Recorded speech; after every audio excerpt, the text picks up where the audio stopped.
Mohsin has a rare genetic disease which is gradually destroying his body. He was born with it because his mother and father are first cousins. More than half of British Pakistanis marry their first cousins. Tonight on Dispatches, the tragic consequences of a cultural practice that is devastating children's lives.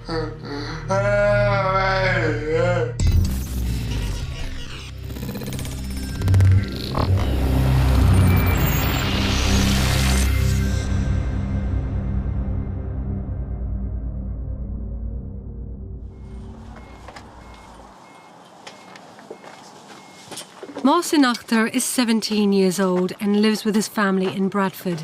He's the second of 6 children.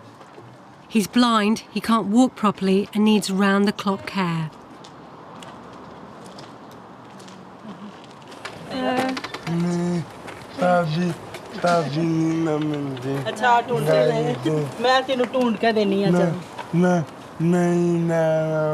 अच्छा अभी अब्बू आते हैं ना हैं अब्बू आते हैं ना फिर चलते हैं अच्छा चला क्या कह रहा है गाड़ी चलानी है गाड़ी लेके दे नहीं Mohsin is losing his hearing. His speech is seriously impaired and he understands little of what's happening around him. Aunty आई है आंटी बोल दी है Mohsin is obsessed with the idea of driving, not realizing this will never be possible.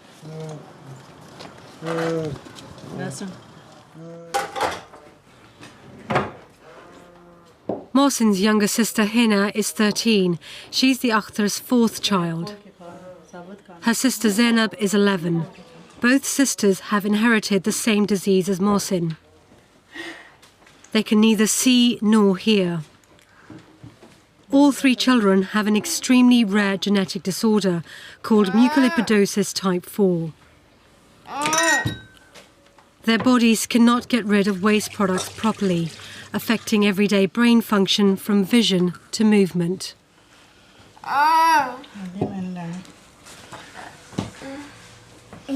क्या लेना है तो ये खानी है ब्रेड खानी है ये खानी है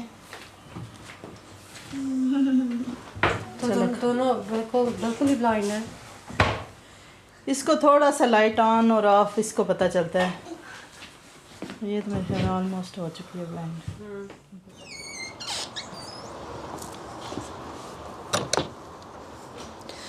The potential consequences of first cousin marriages are tragic and devastating.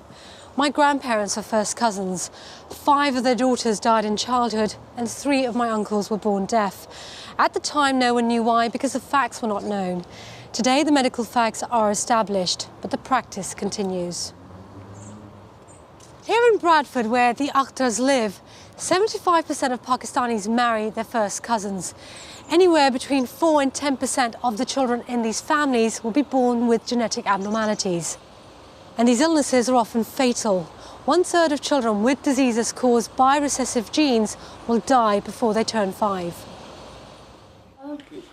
The disease affecting Mohsin, Hina and Zainab is the direct result of their mother and father being first cousins. Both parents carry the recessive gene that has caused the children's disabilities. If they had married outside of the family, there would have been only a tiny chance of their children being born with the genetic disorder. But in the case of the Akhtars as first cousins, the odds narrowed dramatically to a 1 in 4 chance that any child they had would be born with the illness.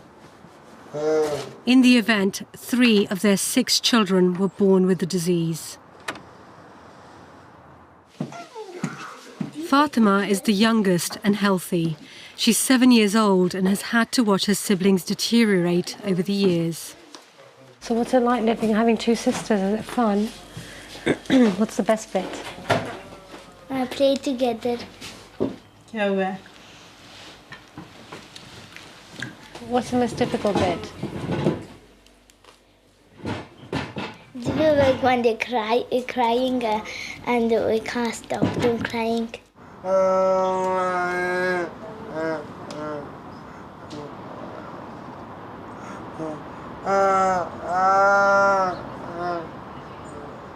तो upset इतना क्यों होता है? नज़र नहीं आता ज़ाहिरी बात है कि वो चाहता है मैं जिस तरह इस उम्र के बच्चे होने चाहिए वैसे वो सोचता है ना कि मैं गाड़ी चला सकूं, मैं जिस तरह बच्चे बाहर जाते हैं लेके गाड़ी, ऐसे वो करता है ना, उसका जहन ये एक बात कबूल नहीं करता कि मैं ब्लाइंड हो चुका हूँ। How do you feel? बहुत दुख होता है क्योंकि ये बच्चा बहुत नॉर्मल था।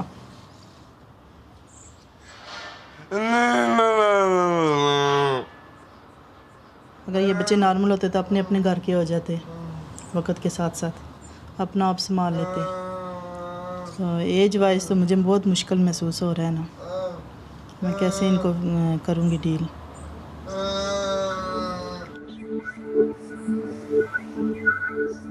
Over in Birmingham, home to one of the largest Pakistani communities in Britain, 50% marry their first cousins. The children born into these families are 10 times more likely to be born with recessive genetic disorders. And 1 in 10 of those will die in infancy or suffer a chronic disability. Doctors in Birmingham have grave concerns about cousin marriages, or as they call it, consanguinity. Dr. David Milford is a renal specialist at the Birmingham Children's Hospital. He says the problem is on the rise. What kind of impact of first cousin marriages have you seen in this hospital? In my own specialty, which is children's kidneys, we've seen from national data, comparing figures from 2004 to recent figures, 2008, 2009, we've seen that the proportion of consanguineous relationships with genetic disease, we've seen that increase from about 17% to 21%. So certainly in our own very small specialty area, we have seen a change. Most of the consanguineous marriages are within Muslim, Pakistani and Bangladeshi families. So for us, it's wherever populations of those origins, where they are concentrated, that's where we see the highest amount of genetic disease. What kind of pressure do these cases put on the resources that you have? We see some children with very serious disease. We've had children who've presented soon after birth with kidney failure requiring artificial kidney treatment, and they then go on to require kidney and liver transplantation to correct their genetic defect. And then we see other children who are more mildly affected, who have some degree of kidney impairment, but not enough to require artificial kidney treatment or transplantation. So it's quite variable. A major report published in 2008 shows that 1/3 of all children suffering from rare genetic diseases are British Pakistani, yet they only make up 1.5% of the total population.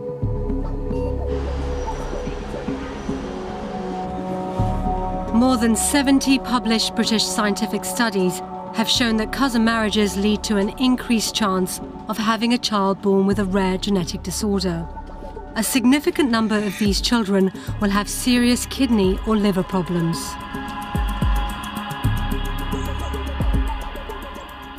As you can see, I've got a lot of medicine there. There's a carnitine, alpha-con. I've got 2 of them daily. And these are one of the other day. That carnitine, I've got that day and night. And then I've got some more there. They're basically all for the liver, basically.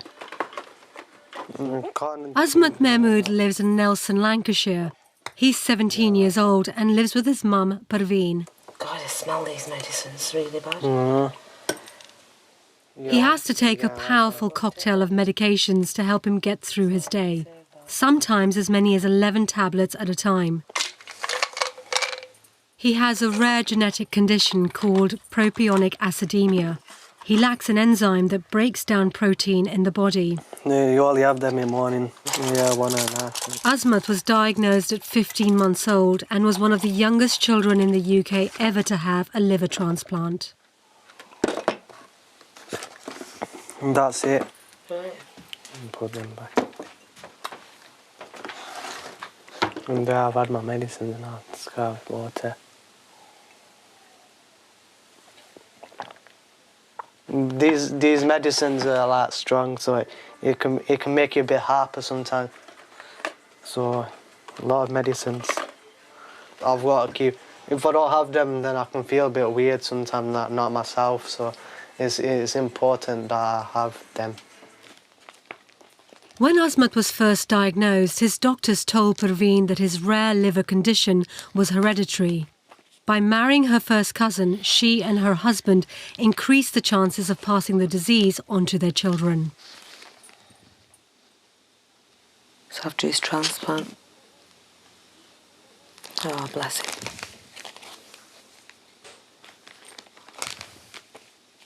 It was when he was born. Just he wasn't drinking his milk and things and he was lethargic. Sort of did some tests, you know, that's when they found out when there was something not right. Well, at first they said there was no cure. And then, because I kept pushing it, whenever time I went to the clinic, I said, there must be something you can do. And they said, well, we can try a liver transplant, but it's not 100% guarantee it's going to work. Azmat's rare condition is progressive and his body is slowly deteriorating. This one's more weaker. It's just like wearing out. I don't know what to do it, but it started getting worse. Like, you know, like you have pains and stuff, and that, as you can see, that's a bit smaller. This arm's a bit smaller, but whereas this feels more stronger. Like sleeping and stuff, when I sleep on the side, it could hurt sometimes. Like my mum has to massage it all the time. Oh, that's sweet, isn't it? Thanks.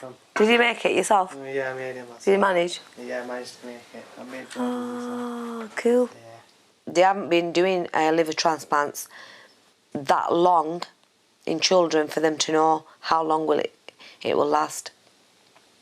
But I try not to think about that.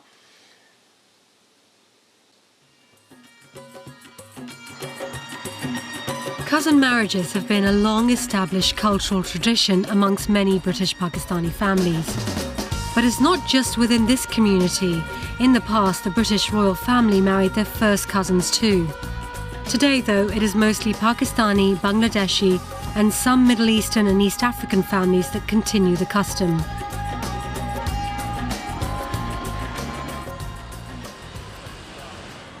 Shafkat Mirza is a journalist and has lived in Sheffield with his family for the last 30 years.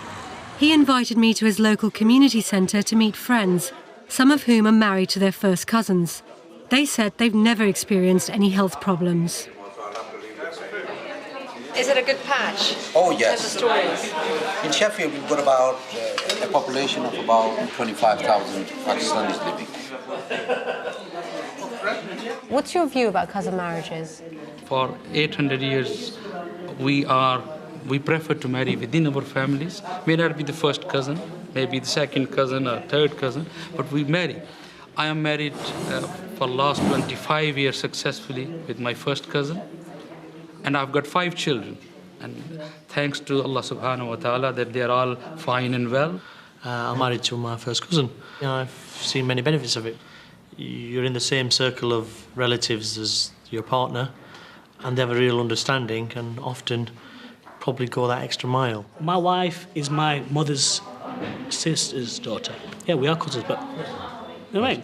Allah subhanahu wa ta'ala, thank you, my children, all 3 are healthy. So would you encourage your children to marry cousins? If they want to. Shafkat has been married to his first cousin Shazia Khanum for 35 years. Ah, mangoes.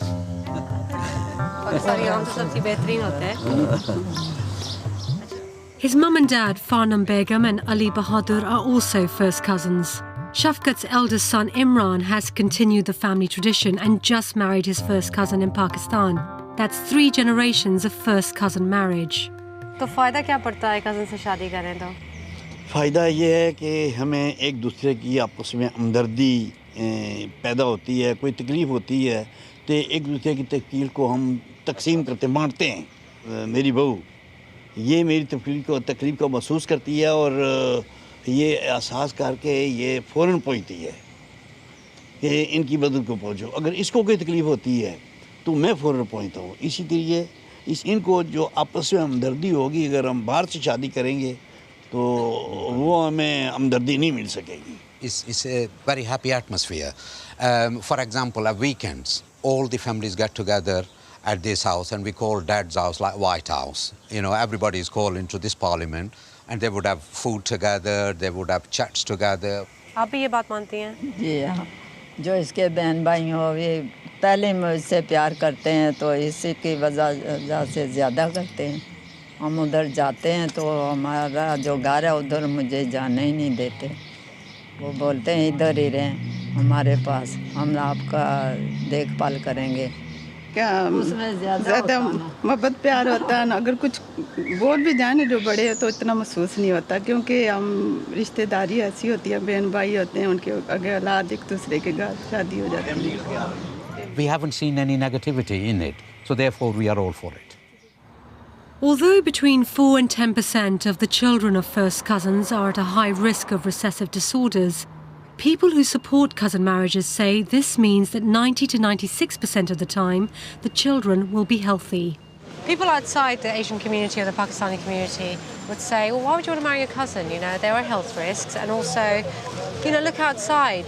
They won't quite get it. You know, they see it a completely different way. My answer to that would be, why wouldn't you want to marry a cousin? So, not why would you, but why wouldn't you? I mean, all right, there's the points of the health risk, but then there's the advantages where you know the families. My children had no biological disadvantage because we are first cousins. And so by the way, our parents were first cousins. I know, as well. she was telling me earlier. So both your parents are first cousins. And we are first cousins. You're first cousins. So why wouldn't you ask your children or why aren't you encouraging I would, children? No. I would not stop them. At least 5 research papers show cousin marriages are on the rise in the UK and have been increasing for the last 3 decades. On the streets, though, we found quite a number of British Pakistanis who thought the practice was wrong and suggested that young people only went along with it because of family pressure. I personally think it's wrong, do you know what I mean? Like, everything aside, right, but first cousin marriage, it's a bit wrong. I think it's a bit incest, to be honest. When it comes to sleeping, you think, no chance, I can't do it. But it's just like sleeping with your brother, do you know what I mean? And it's just horrible, that is. So what kind of pressure do you think there is on people to marry their cousins? Blackmail. I think it's... Mother goes, oh, I'm gonna, you know, we call it drama bazi, where they'll say, you know, better please marry this girl, please my izzat, which is my respect, my honor is on it. Well, most of the cousin marriages are forced marriages. I mean, to be honest, most of the girls get forced into it, or most of the boys get forced into it. Dad will come home and say to your sister, right, so and so, you're getting married to. Why? Because he's your cousin's brother or something like that. And then the girl has to say yes. I mean, she's got no other choice, has she? When you say forced, you mean that like they want physically forced? Well, what's the word? Emotionally blackmail. Yeah. They've been told, oh, we're your parents, we did all this for you, blah blah blah. We came to this country, blah blah blah. You sacrificed so much, and now you can't do this for us. It's your turn now. We've done our bit. Have you guys ever been in that position? Not yet. Hopefully not. Most first cousin marriages in the UK are between British Pakistanis. A change in immigration law has made it harder to marry a spouse from abroad. However, first cousins are sometimes still brought in from Pakistan. The government's forced marriage unit says they deal with 1,500 cases a year. Half are linked to Pakistan. Some involve young British men and women who are pressurised into marrying their first cousins against their will. How did you feel about that at the time? Really angry because I wasn't asked. It wasn't even considered. I was very, very angry. I met Zara, who is British but married her first cousin from Pakistan. She asked us to hide her identity. We met when I went to Pakistan with my family, and then a couple of weeks later I was told that I was going to be engaged to him. I refused to marry him. It was about 2 weeks before we were due to get married. Were you forced into it? I was emotionally blackmailed, yeah, I was. My husband's family, they went on hunger strike. They said we're going to commit suicide, this, that. It was a matter of their honour because I had been engaged to my cousin for a long time. And so I was kind of emotionally blackmailed into it. And it's still going on. My friend, she was married to her cousin and money got involved and they went to Pakistan to sort the situation out, and they were in court, and as she was walking out of court, her husband shot her. She was pregnant at the time. People out there, it's just frightening. Were you ever worried about anything like that happening? Yes, yeah. I am, and in the future of that happening. First cousin marriages can end in tragedy. Just recently, a British couple was shot dead in Pakistan. Here in the UK, the bigger problem is the medical issue. In part 2, we discover people are denying the health risks of cousin marriages.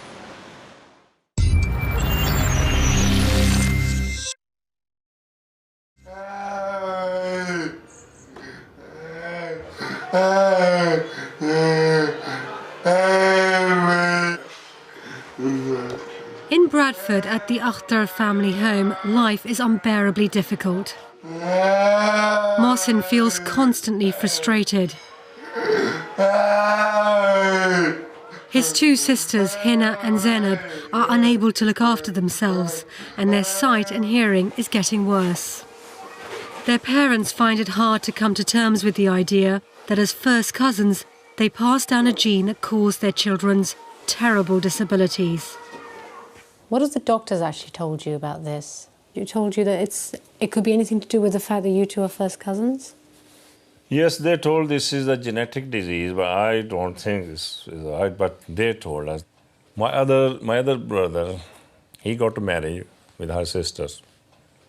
He got 5 children, all of them perfectly right. There's no disability with them. मैं तो कहती हूँ अगर हम शुरू से इधर होते तो मेरे बच्चे इस तरह होने नहीं थे. बच्चे नॉर्मल थे शुरू से, और उनकी जो रूटीन थी बच्चों की वो ठीक नहीं थी कि हर वक्त बीमार डॉक्टर के पास जाना, चक्कर आ रहा, डॉक्टर की दवाइयाँ दे दे के तो बच्चे इस तरह हो गए हैं, क्योंकि बच्चे बिल्कुल नॉर्मल थे. मैं तो अभी तक मुझे यकीन नहीं आता कि मेरे बच्चे इस तरह हो चुके हैं. क्या ब्लेम करना, बस ये हमारी किस्मत में था, ये आजमाइश. Some families call it fate. However, doctors are in no doubt about the cause. While an average children's hospital will see 20 to 30 different recessive genetic disorders over a decade, in Bradford, one children's hospital alone has seen 165. Consequently, Bradford NHS Hospitals Trust has initiated one of the world's most comprehensive studies, looking at the health of 14,000 babies over the next 20 years, at the same time establishing the full medical consequences of cousin marriage on children's well-being. Professor Marcus Pembry is a former government advisor on genetic health and a clinical geneticist. For any particular gene, you get 2 copies, one from your mother and one from your father. If you have a single defective gene, or mutation as we call it, there's no outward manifestation. And this can just be passed from parents to children to grandchildren with no effect. It's only when both parents happen to be carriers, and then there is a 25% chance that a child would get the double dose. They have no normal gene and they suffer from the disease. First cousins share grandparents. And if you imagine that a rare recessive mutation, single copy in one of the grandparents, there is then not unusual for it to be passed on to both grandparents' children and then on to their offspring, who are the cousin. On average, if you're a carrier, then there's a 1/8 chance, 12.5% chance, that your first cousin would also be carrying that gene. Azmat helps out in his mum's school and baby wear shop. When he's not at college, he works on the shop floor, deals with customers and mans the till. I'm very protective over Azmat. He's more like I would say, a 14-year-old than an 18-year-old, mentally, you know. It comes with me, you know, when he's on holiday, he comes with me to work, yeah, so I can keep an eye on him and things. I've got tired to get up every time because customers are always on the side, and then when they just put them back, so you've got to sort them out. There's somewhere to do anyway, because I get bored because instead of just standing on till all the time. Despite what Azmat's mum has been told about the cause of his illness, she struggles to accept it. I don't think there's anything wrong in first cousin marriages, because it's all culture and it's the norm, really. But having said that, it did put me off having more to my ex-husband now, but, you know, because I couldn't go through that again, having another child with the same problem.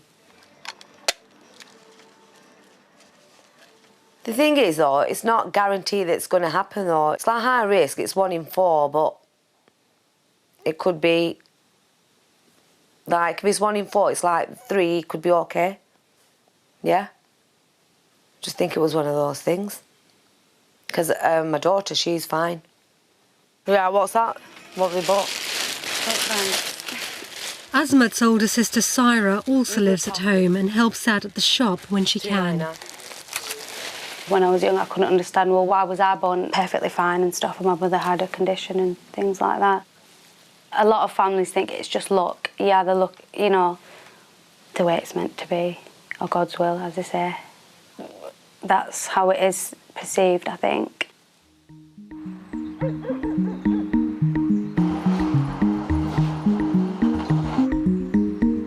In Sheffield, when I talked to the local community, some did accept the medical evidence, but others felt any criticism of cousin marriages was an attack on British Pakistanis.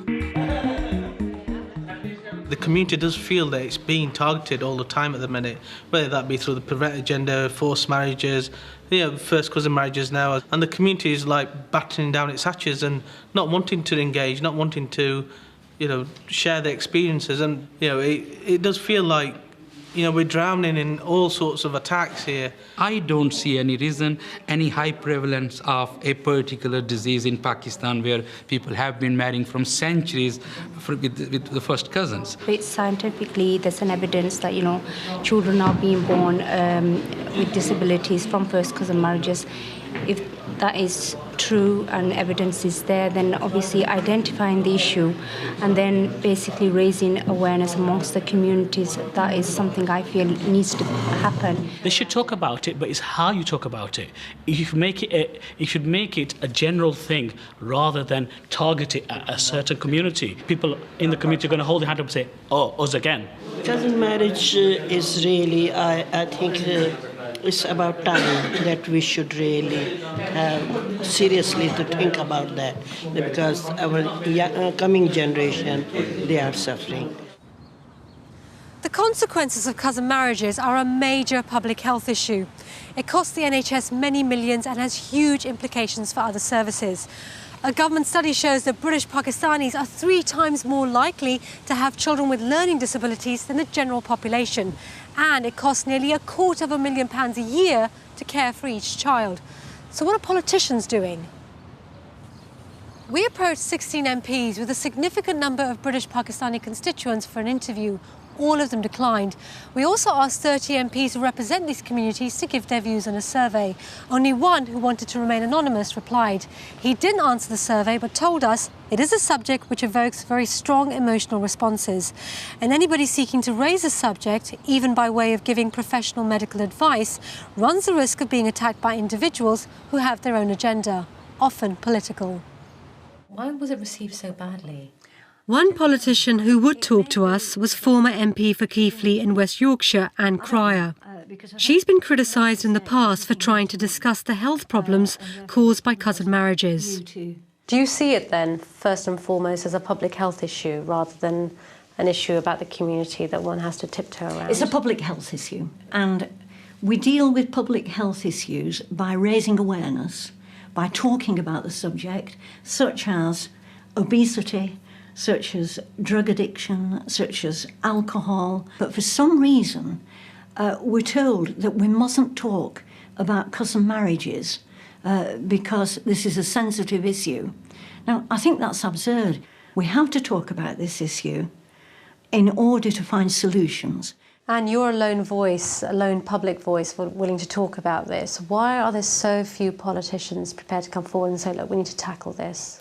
I think it's fear that they'll be accused of either racism or demonisation or whatever, and therefore they keep their head below the parapet and don't say things on this issue. It is partly about getting votes and securing those votes and not offending the leadership of these communities. One Birmingham councillor backs the idea of open discussion. Salma Yaqub believes the key to tackling the problem lies in the way you talk about cousin marriages. Why do you think it is that people feel so stigmatised? Why won't they talk about it? It's just far too sensitive. Well, I think after 9/11, Muslims have felt that they've been stereotyped, demonised, just seen through this lens of terrorism, seen as a problematic community. So any discussion around Muslims is to do with some negative issue. So this issue, for example, which is a health issue, if it's framed around, well, why aren't these people stopping doing what they're doing in the face of Western scientific evidence, of course people are going to be defensive. Whereas if it's, well, here's what the evidence is, people can now make informed choices and don't politicise it in the way that we talk about it and see it as a straightforward health issue and deal with it as such. And I feel we'll have a very different discussion around it. Islamic experts say that Islam neither prohibits nor encourages cousin marriages. Some argue, though, that if change is to happen, community and religious leaders need to get on board. But Maulana Munawwar Hussain, a religious scholar in the West Midlands, does not accept that there is a problem. 30% of children with rare diseases are from British Pakistani families. What's your response to that kind of statistic?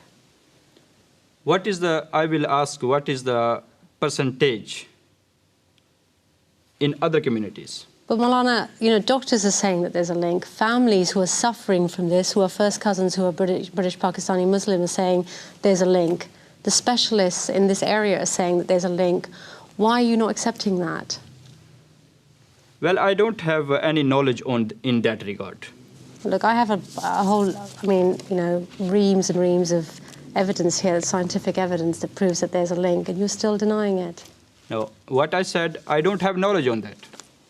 Well, if I gave you the evidence and you looked through it and you felt that it was convincing, what would you do about it? I don't think I will be able to do anything on that regard. Islamically, I do not see any problem getting married to the first cousin. Maybe not Islamically, but medically there's a problem. Why we are talking about only the Islam, Muslims getting married to the first cousin, then if we find the same problem in other communities also, then it is equal. So it is not because of the first cousin marriage, so it is a normal case. It is because of the first cousin marriage. It's just not necessarily because they're Pakistani or they're white or they're black or they're any other ethnic group. It's because they're first cousins, and that is a much higher occurrence of that happening within the Pakistani community because there's a tradition of marrying first cousins. Okay, well, as I said early on, I don't have any research on that topic, so I won't be able to say anything on that. Well, if I give you this research and you look through it... So, well, I wouldn't mind looking through it. And if you were convinced by it, what would you do about it? I will decide after when I am convinced. We sent him the medical papers and haven't heard back yet.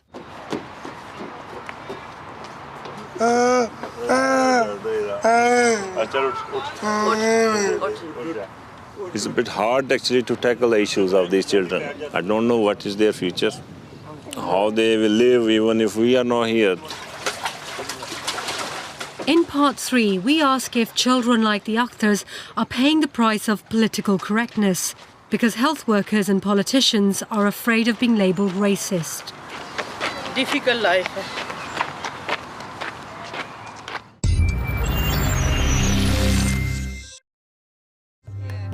With scientific research showing that first cousins who marry are doubling their chances of having children with rare diseases, why is there so little awareness of this in the wider British population? Sonia and Wayne Gibbs invited me to their family home. They've been together for 16 years. Wayne is Sonia's dad's cousin, making them first cousins once removed, something that never struck them as a problem. Their child Nicole died of juvenile osteopetrosis, a genetic disease that causes the bones to thicken and crush the body's organs. They were told it was because they both carried recessive genes. So as a parent, to sort of go from having what you thought was a perfectly healthy, normal baby, how did that feel? Upsetting. Horrible. Feel absolutely helpless because there's just not a thing you can do. Did you decide to have a third child? Was that planned? Well, we went through, obviously, genetic counselling, what they call it, because obviously we wanted to know, can we have any more children? For that test for you was absolutely essential. It was, yes. It was vital. There was no way we was going to even, have another child if there was no test out there that could help. And obviously I just would have stuck at Nathan and that would have been it. So, and now you've got two very healthy kids. Two very healthy boys. Do you think that people who are cousins and are thinking about getting married and at some point having children, do you think they should test themselves at that stage? Definitely, absolutely. It will save them so much heartache in the long run. At least then they know that they are going to have a healthy child. For couples like Wayne and Sonia, going through genetic counselling helps establish risks and offers possible solutions. The option of a termination or IVF to implant a healthy embryo. But only 40% of genes causing recessive disorders can be tested for, meaning that genetic counselling has its limits. And yet, there is no national public health campaign about cousin marriages. The risks are not taught in schools, and there is no government leafleting campaign in hospitals or doctors' surgeries, as there would be about other diseases affecting children. The last big campaign on cousin marriages was 13 years ago in Birmingham, when the health risks were brought to public attention.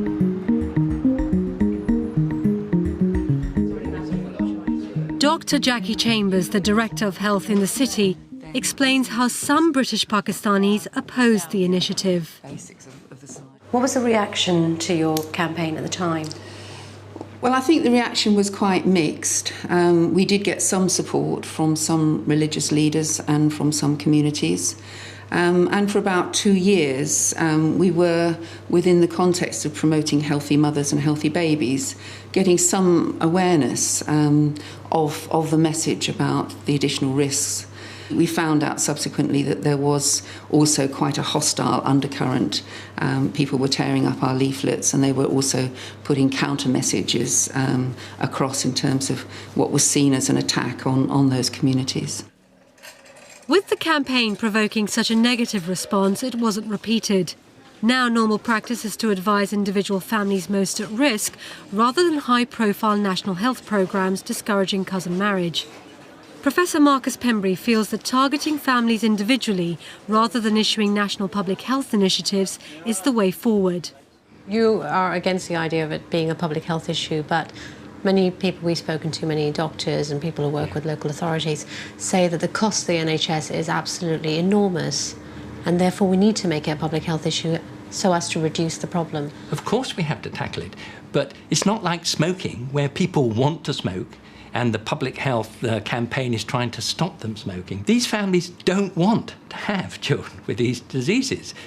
We're all on the same side. They just need help. They're not going to change their cousin marriage straight away, because it's part and parcel of their community, and their community is very supportive of them. What they want is help with these specific genetic disorders. And with the new technology, where if there's political will, we're not wanting the politicians to say things. What we want to do is understand that we need funding for the services that will provide genetic counselling. In Birmingham, they're introducing a new system. A confidential register of families most at risk of recessive disorders is being drawn up.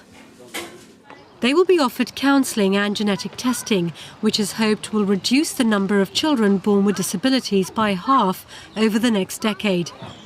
If it works, the plan is for the government to roll this out to cities such as Bradford and London. However, British Pakistani doctors at one GP practice in Birmingham have set themselves apart from other health professionals by openly discouraging cousin marriage. Their surgery is one of the few in the country to take this radical approach. At the same time, they've introduced genetic screening and testing for common blood disorders, such as thalassemia, for all of their patients. Really, I just wanted to speak to you again and talk to you about thalassemia and the transmission of... Today, Dr. Rizwan Al-Adina, himself a British Pakistani, is genetically counselling Kulsum Harji, who is originally from East Africa and married to her first cousin. Kulsum is a thalassemia carrier. She has one healthy baby but wants more children. So you would either pass on the normal one or the one with thalassemia, and same with your husband as well.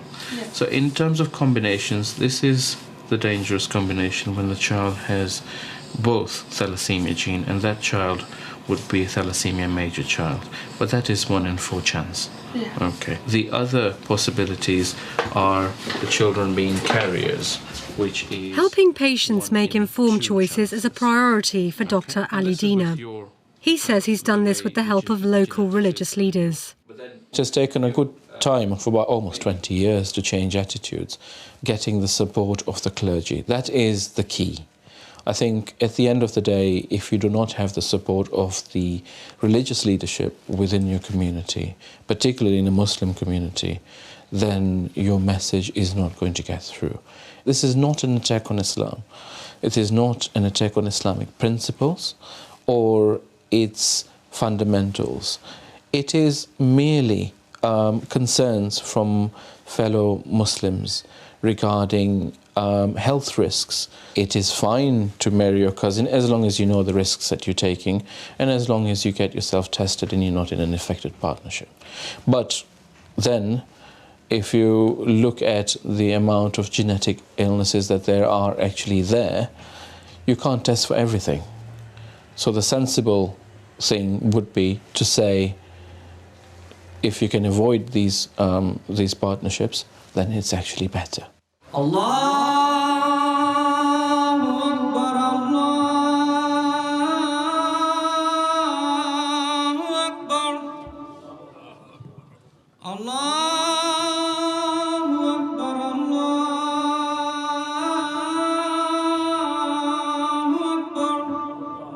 We can do marriage with first cousin. According to Sharia, it is clear. I myself marry with my first cousin, my two brothers also, and many other people in my audience. But the reports are in favor that first cousin marriage is the result of disability children. So these are the reports which they showed me. I agree with them. Okay? Imam Sadiq Qureshi is the director of the Minhajul Quran International Mosque in Forest Gate, London. He's married to his first cousin and has two daughters. One of his children was born with a form of inherited deafness.